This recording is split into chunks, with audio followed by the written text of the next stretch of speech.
All right. Well, we're spending this year talking about Jesus. Talking about Jesus. It's kind of the focus of this entire year. In fact, we just finished up a sermon series entitled Thinking Like Jesus. And we asked the question, what does Jesus think about this? Or what does Jesus think about that? And we had some specific things we covered. And today, we're actually starting a new sermon series called Pictures of the Kingdom. Pictures of the Kingdom. And in this sermon series, we're going to take a look at the parables of Jesus. Now, parable is kind of a weird word for some of us. If you grew up in church, you're familiar with that word. If you didn't, though, that's not a word we just kind of normally use in our everyday language, you know. I don't call up my buddy and say, hey, I've got this great parable to tell you I heard today. We don't do that. It's not a word that's in our vocabulary. Parable is like a story, but it's a very specific kind of story. It's a story that has a very specific point. And there's two things that you'll always find in Jesus' parables. Jesus was a storyteller. He loved to tell stories, but he always told them for a purpose. And there was always these two things in the back of these parables. The first thing is that it's always about the kingdom. Every parable of Jesus that you read, every story that you read, the Good Samaritan, the prodigal son, the sower in the field, all these stories of Jesus, they're about the kingdom of God. Now, sometimes they're about how to enter the kingdom. Sometimes they're about what it means to be a part of the kingdom, what the kingdom is.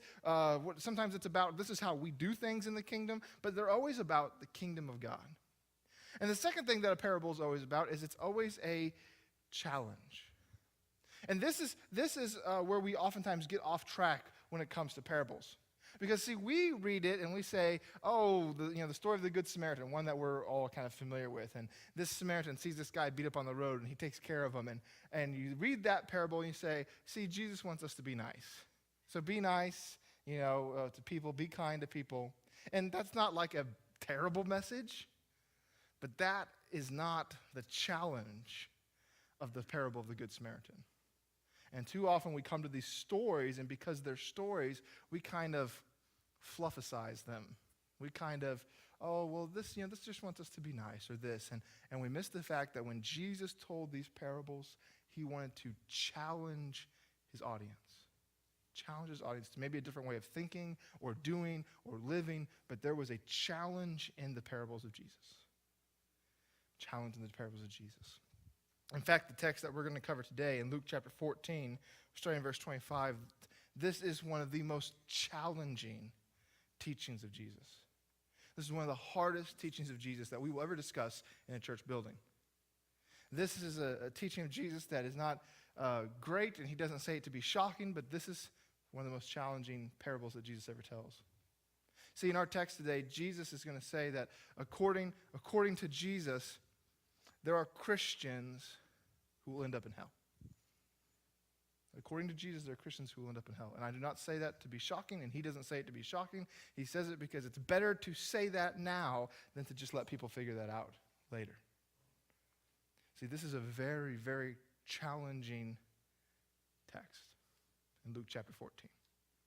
We're going to start in verse 25. Luke chapter 14, verse 25. This is the situation. The first verse there in 25 kind of gives us the groundwork for what Jesus is about to say.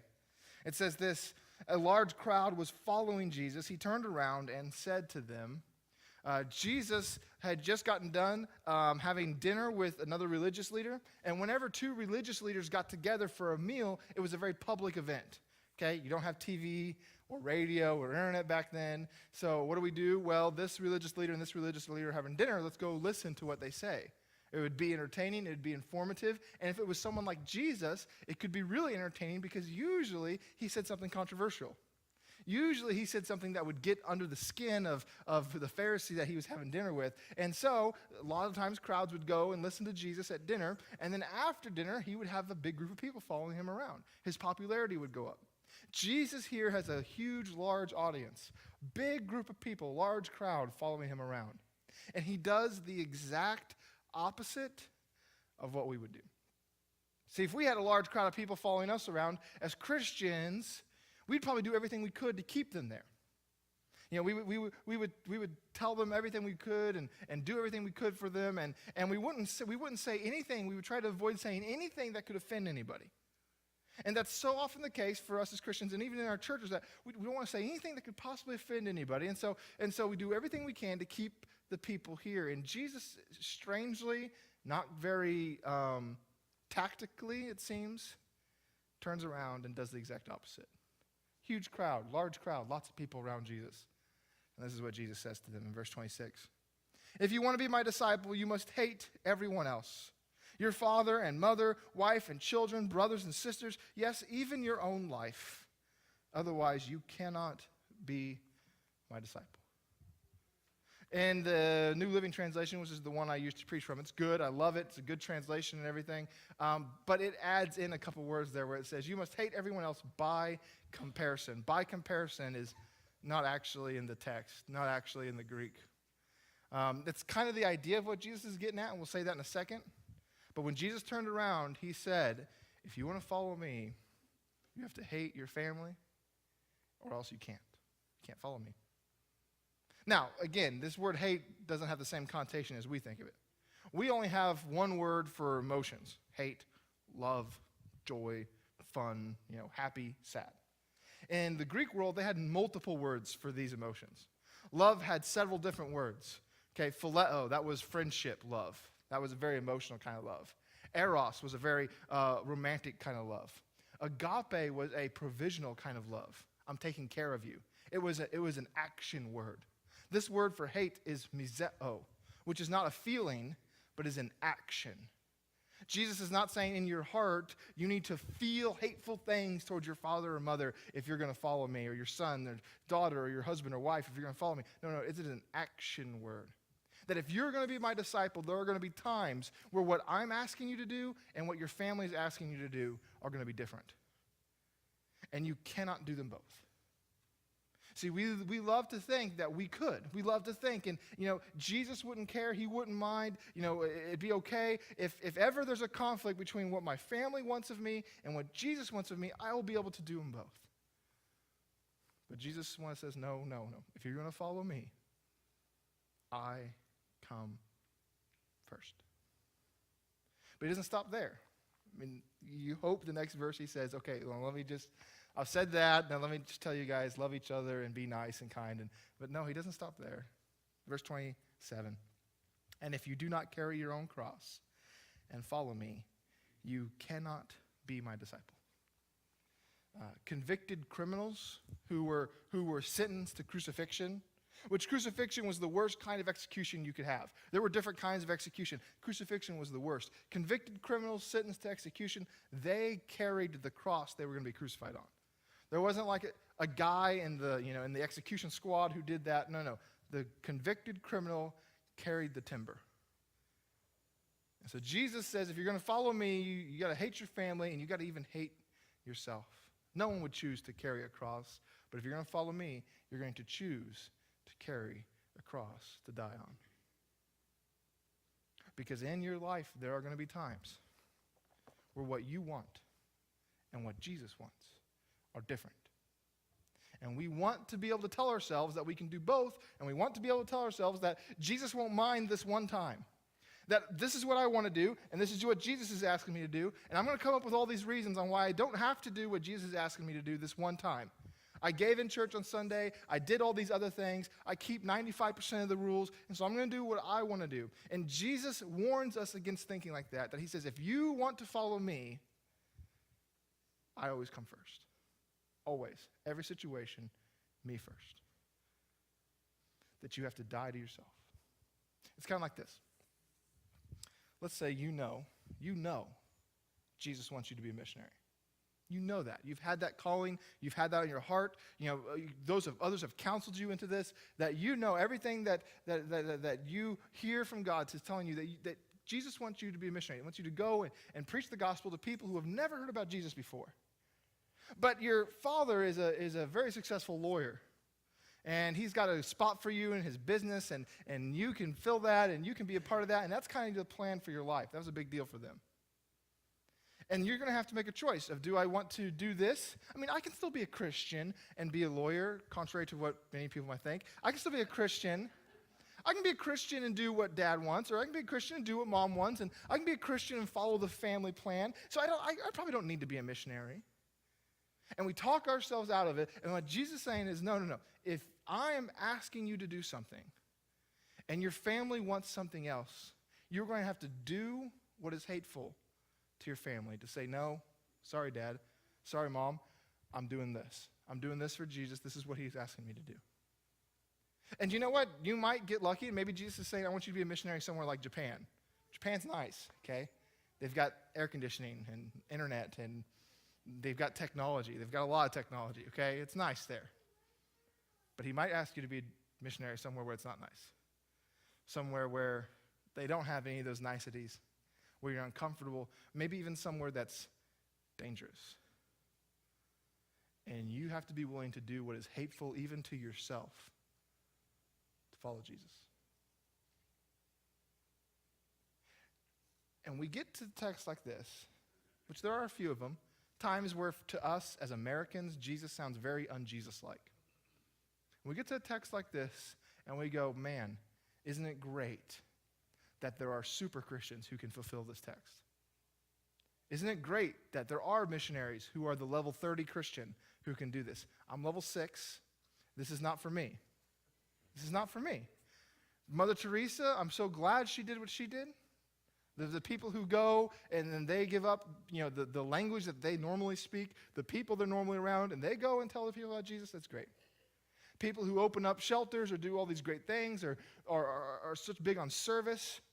Maybe even people who, even just here in our community, man, those people who go serve at the Garden or go serve at Trinity, those people are great. But I'm not there yet. And we get this way of thinking that there's kind of like normal Christians and then there's the super Christians, and Jesus is probably just talking to them. And so Jesus is going to tell a couple parables to remind us that this is for everybody. I mean, he turned to the crowd and he tells these two parables. The crowd is going to be a very diverse crowd. There's going to be people there like his apostles who are, Jesus, it's me and you forever. And there's going to be people there who are, well, I just came on board with this whole Jesus thing.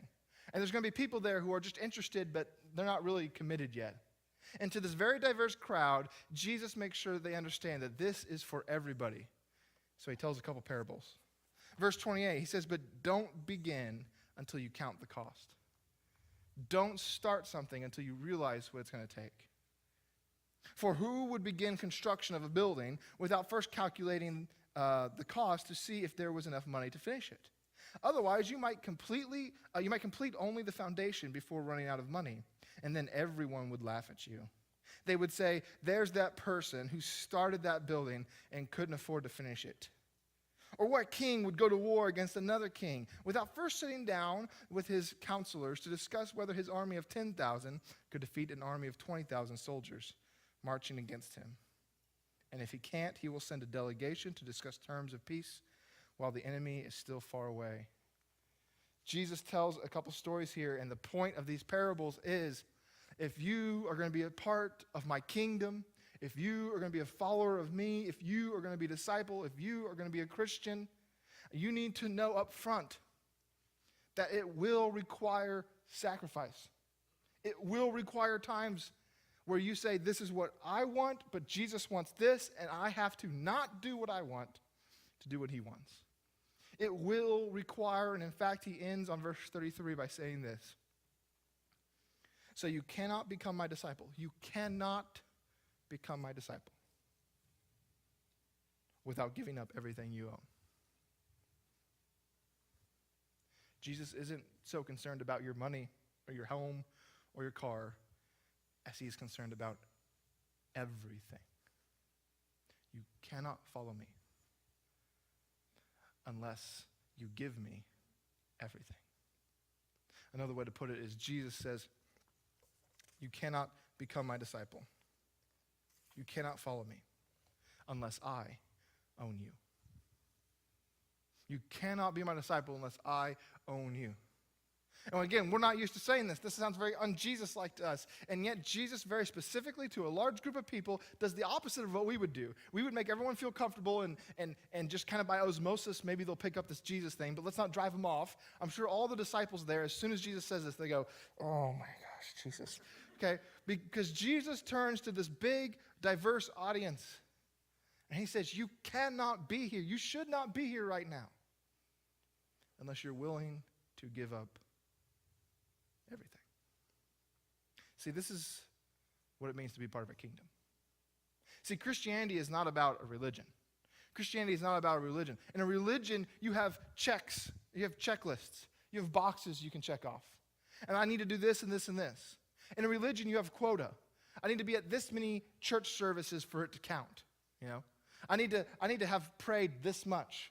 I need to have had this many good thoughts or read my Bible this much. And if I meet the quota, then I've got it.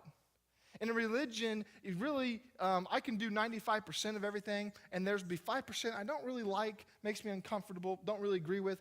I'll push that off, and I still have an A. I still got it. I'm still in. I've got 95 percentile here. I'm better. I know I'm better. In a religion, this is what we do. We look at the person across the pew and we go, I know I'm better than them. I'm in. If they're in, I'm in because I know I'm better than them. But Christianity is not about a religion. It is about a kingdom. It is about a kingdom. And in a kingdom, there's a king. And you don't ever tell the king, well, I did enough of your commands, so I'm not going to do this one. You don't ever look at the king and he says, Cody, this is what I want you to do. And I go, well, Jesus, I did a bunch of stuff this week, so I don't need to do that. No, you don't tell a king that. The only response appropriate to a king is, yes, sir. Right away. Wherever you wish, sire. That's what I'll do. See, Christianity isn't about a religion, it's about a kingdom. Ultimately, what these parables are about is the idea of you need to be willing to be a part of the kingdom. The question for Christians is, do you trust God enough to let him be king? Do you trust God enough to let him be king? He wants to be king of your life. That's what discipleship is. It's taking more and more of your life under the kingdom, under the kingship of Christ. And that's a slow process. You don't come out of the water going, yep, everything belongs to Jesus. We're good. I'm clean. I'm sanctified right now. Never going to make a mistake again. That's not the way it works. But the process of discipleship is not the process of checking more boxes off, of meeting a better quota, of I need to be at one more church service now a week. The process of discipleship is bringing your entire life under the kingship of Jesus. And the question is, do you trust God enough to let him be in charge, to let him be the king of your life? That's the question. That's ultimately what discipleship is all about, is trusting God. Do you trust God enough not to sleep with someone before you get married to them? Because I want to, and everyone around me tells me it's okay, and my family could care less, my parents could care less, no one else seems to really care, and there doesn't seem to be any negative side effects to this, but the king says, nope, this is what I want. This is what I want. Do you trust God enough to, even though I can't see the reason, to let him be in charge? Do you trust God enough to let him tell you what's right and wrong? That there will be times in your life, and I guarantee you there will be times in your life where you look at the words of God, you look at the words of Jesus, and you say, that makes total sense. Absolutely. His version of right and wrong seems to work perfectly. And there will be other times in your life where you will look at the words of Jesus and you will say, this doesn't make any sense. What are you talking about right now, Jesus? This doesn't work. This is not the way things work in the real world, Jesus. And the question is, do you trust God enough to let him be in charge? I don't think this will work. I don't think this is right. I don't think this is effective. But Jesus said it, and he's king. Do you trust God enough to let him be in charge? See, that is ultimately what discipleship is all about. This is the heart not just of this parable, but of a lot of parables of Jesus. Matthew chapter 13, verses 44 through 46, Jesus says the kingdom of heaven is like, he specifically says the kingdom of heaven is like a treasure that a man discovered hidden in a field. In his excitement, we love the part about treasure and excitement, but then he goes on, he says, in his excitement, he hid it again and sold everything he owned to get enough money to buy the field. Again, the kingdom of heaven is like a merchant on the lookout for choice pearls. When he discovers a pearl of great value, he sold everything he owned and bought it. How about that famous Sunday school parable of a guy who builds his house on a rock and a guy who builds his house on the sand? And there's a whole song we got that goes with it. You know what the ultimate idea there is? Do you trust Jesus enough to build your house on the rock and not get a beachfront resort? Who wouldn't want to build their house on the sand, right? Right next to the water, and it's nice, and the floor's soft, and everything's good. And who wouldn't want to build a house on the sand? On a rock, it's hard and jagged and cold. And But Jesus said, oh, but trust me, just trust me. So many of Jesus' parables come down to this idea of, do you trust God enough to let him be king, to let him be in charge? And that's what's so difficult for us. See, salvation costs you nothing, but discipleship costs you everything. Salvation happens in a moment of time, but discipleship happens over a long period of time. Salvation is entering the kingdom, but discipleship is about trusting the king. It's a completely different ballgame, and too often we want one without the other. It's like marriage. A wedding is one moment in time. And the wedding day, it's not too bad. You get to dress up, you have your picture taken, everyone's there for you, everyone smiles at you, everyone does whatever you say. I mean, it's nice. But after the wedding, you have 50, 60 years of marriage. And that's hard. And that's difficult. And sometimes it's not as nice and it's not as easy as wedding day. Salvation is free. Discipleship costs. It is the follow-up. And we always want one without the other, though. We want salvation. We love the idea of salvation. Discipleship, who needs that? Salvation's all we care about, and that's all we want to talk about. We want one without the other. We want a kingdom without a king. We want a church without a Lord. This is what Dietrich Bonhoeffer calls cheap grace. We want cheap grace. We want grace that's easy and accessible and really is not going to make any demands on my life. And if it does make demands on my life, it had better make demands that I was already going to meet anyway. It better ask me to do things that I already thought were good anyway. It better not make too many demands. We want cheap grace. See, there's a breaking point to anything that costs. Anything that costs you, there's always a breaking point to that. And it's different. See, if it's $20 to get a new video game, sure. If it's $300, that's outrageous. No way, that's insane. If I have to drive 15 minutes to go to a job I love, okay. If I've got to drive 2 hours, no, I'm not going to do that. There's always a breaking point to whatever you want to get. If it costs too much, then it's just not worth it. And see, we want Christianity to be cheap. And for most of us, for most Christians in America, unfortunately, we have a breaking point with our Christianity. But there's two things that we usually do with that breaking point. One, that breaking point is very specific. Like, I'm going to be a Christian in every area of my life, except it's just not worth it in this one area. When it comes to how me and my boyfriend relate to each other, I'm not really going to involve Jesus a whole lot there. When it comes to my finances, I'm not going to really involve Jesus a whole lot there. When it comes to my marriage or when it comes to my job or whatever, there's a point in your life where you go, Jesus makes sense in almost every area of my life, but not here. And that's your breaking point. And I'm still a Christian, but I just don't do that. I'm still a follower of Jesus, but there's just this one part of my life that I don't really give over to Jesus. Or the second thing is, we have a breaking point in our faith, but because we live in a nice, comfortable country, or because we go to a nice, comfortable church, our breaking point is never reached. We've got a breaking point in our faith, and there's a certain amount that if you ask me to do, I'll be unwilling to do it. There's a certain amount that if Jesus asked me to do, I'd be unwilling to do it. But I ignore Jesus, and I'm never challenged, and so my breaking point is never actually reached. And the problem with this is that what these parables are saying is that in your faith, there is no breaking point. There is no point where you go, this costs too much. And that's why Jesus tells these parables. Because he wants you to know that there is no cost too high to what I ask. There is no cost too high to what I ask. And so you need to know that up front. Before you say yes, don't follow me around because it's fun or because it's convenient or because it's hip or because it's definitely not hip in our country anymore, but it was for them. Don't follow me around because that's what everyone else, don't follow me. No, if you're going to follow me, I want you to know that there is no cost too high, that there is nothing I will ever ask you that you should refuse to do. Because if you're going to follow me, I am king. I am king. Cheap grace does not go with Christianity. There is no such thing as cheap Christianity. Unfortunately, though, because we want there to be cheap Christianity, we have a hard time telling people about the cost. We don't hear a lot of people come forward for baptism, and we don't spend a good 10 minutes up here going, are you sure? Are you sure? Are you sure? It's going to cost. Now we go, that's great, let's go. We don't talk a lot about costs. And that's why it's uncomfortable for us to tell some people certain things. I mean, okay, so if you're talking to someone and they want to be a Christian, they're ready to follow Jesus, but you're pretty sure that because of this decision, there's a good chance, like a above 50% chance that they could lose their life. Because in some parts of the world, that's the case.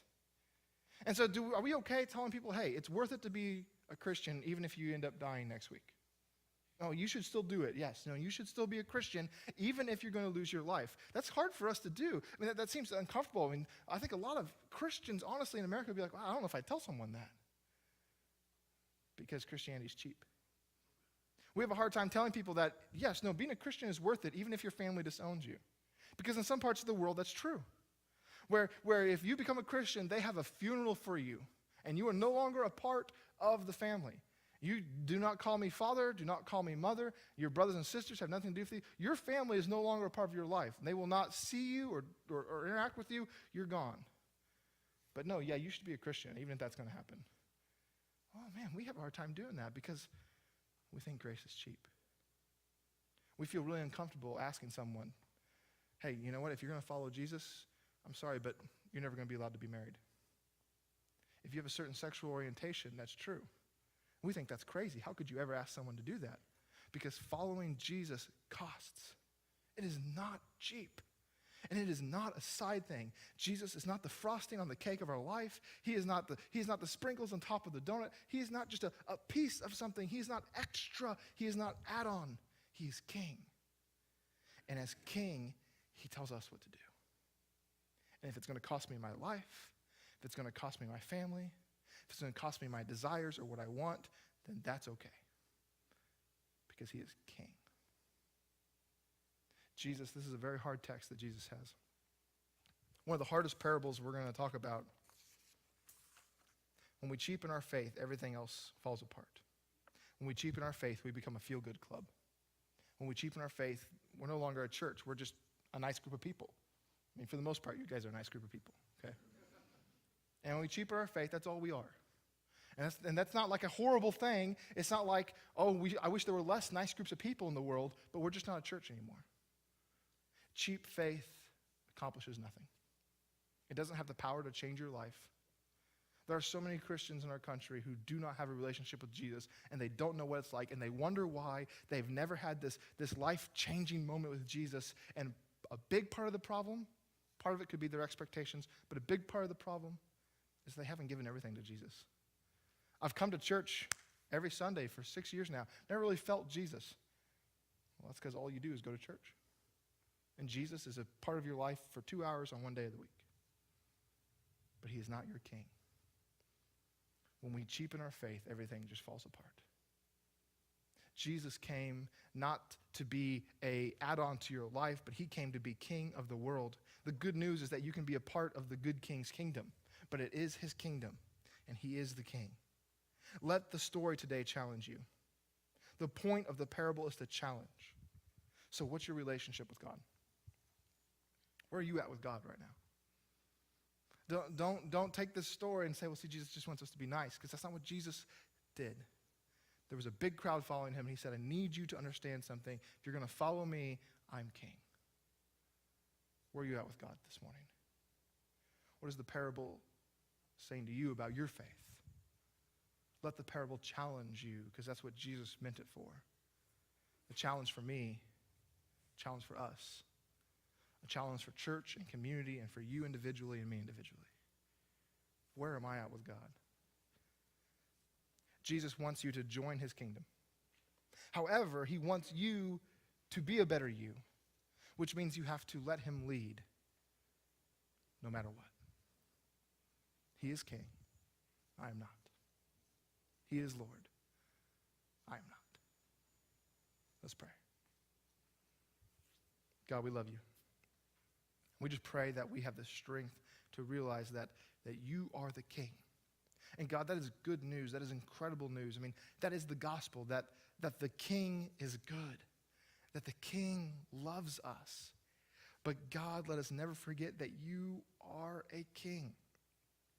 And that God, that this is not a pick and choose event, that God, this is not I did most of it right, that God, no, that you are the king. And my life every day should be about bringing more and more of my life under your kingship. It should be about bringing more and more of my life under your lordship. God, I pray that I have the strength to listen when you call. When you ask me to go, when you ask me to speak, when you ask me to say or do or serve, that God, when you ask me to forgive, God, whatever you're asking of me in my life, God, I hope I have the strength to be your servant and to let you be king. God, I know, I trust that because of your good kingship, because of your good leadership, if I just trust you, you will lead me to a better place. God, I pray this in Jesus' name. Amen.